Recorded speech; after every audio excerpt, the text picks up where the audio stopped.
يعلن مركز عالمي المستهلك للتجارة عن افتتاح فرعه الجديد في مدينة عزان محافظة شبوة.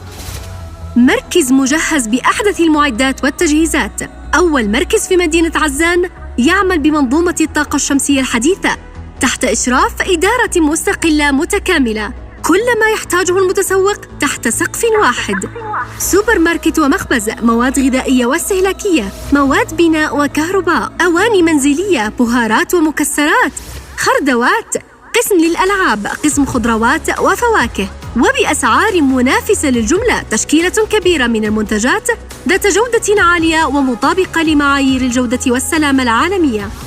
ولأن آراءكم وانطباعاتكم تهمنا، وفرنا لكم موظف خاص للملاحظات والشكاوي ومتابعة الأسعار وتوفير الطلبات.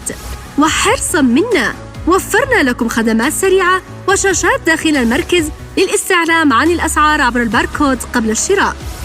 ولا تنسوا، فهناك جوائز نقدية وعينية ثمينة والعديد من المفاجآت بمناسبة الافتتاح. العنوان: شبوة، عزان، بجوار سوق الخضار المركزي.